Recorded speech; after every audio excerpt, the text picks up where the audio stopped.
త్రోవల గుండా పారిపోవాలంట? 7 త్రోవల గుండా. అంటే ఒక్కడే రాడు, 7 రకాలుగా నష్టాన్ని తీసుకొస్తాడు అని అర్థం. పోయేటప్పుడు ఎన్ని త్రోవల గుండా పోవాడు? 7 మంది 7 దారులలో పోవాలి. మీ ఊరికి రావాలంటే ఒకటే దారి. జ్ఞానాన్ని దాటి అపవాది లోపలికి రావాలంటే నువ్వు జ్ఞానహీనురాలైతేనే వస్తుంది.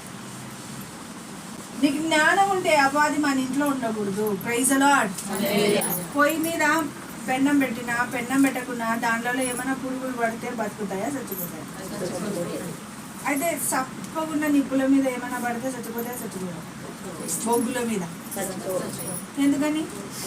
నిప్పు కాదు కదా, మండుతున్న నిప్పు కనితలకి నా మండని వాటికి చాలా తేడా ఉంది కదా. అంటే ఈరోజు మంట మండి మీ జీవితంలోకి శ్రమ అనే సాతాను ఆయుధము పడితే చచ్చిపోవాలి. ప్రైజ్ లా. అంటే వాడు వచ్చినాడు అనుకో, ఒక్కడిపై 2, 2/3, 3/4. ఫర్ ఎగ్జాంపుల్ షుగర్ వచ్చింది అనుకోండి, మా అక్క పోయింది ఆ ఇంటికి, ఆ ఇల్లు బాగుందంట అని బీపీ కూడా వస్తుంది.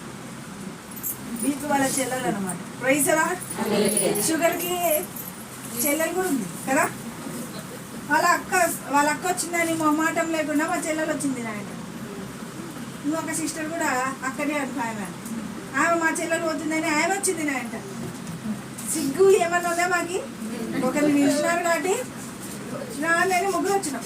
అట్టునే సాయితాన్ని కూడా సిగ్గులే అంట. ఒకరు చేసినారు కాబట్టి ఏం పర్వాలే, మీరు ఎంతమంది అన్నా రావచ్చు, వాళ్ళ ఇంట్లో బాగా భోజనం ఉంటుంది అని చెప్తారు. Praise lord. హల్లెలూయా.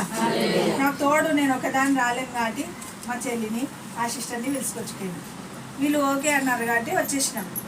అక్కడ నువ్వు ఒకటే రావాలక అంటారు కొంతమంది, ఒకటే పోతా. అర్థమైందా? అట్లా మీరు కూడా షుగర్ మీలో ఉండాలంటే షుగర్ ఉండలే అనండి. ఉండకూడదు అంటే ఉండకూడదు. షుగరే ఉండకుంటే వాళ్ళ చెల్లెలు బీపీ ఉండొచ్చా? బీపీ ఉండకూడదు అంటే అప్పులు ఉండొచ్చా? వాళ్ళ తమ్ముడు అనమాట అప్పులు అంటే. వడ్డీలు ఇప్పించుకుంటారు కదా. సో అలా వీళ్ళ రిలేటివ్స్ అందరూ ఒకరికి షుగర్ వచ్చిన వాళ్ళే కళ్ళు పాడవుతాయి, లివర్ పాడవుతుంది, కిడ్నీలు పాడవుతాయి అని మనం అవన్నీ అక్క చెల్లెళ్ళు అనమాట. Praise the lord. హల్లెలూయా. ఎంత తెలిసింది కదా కథ మనకి, అవునా?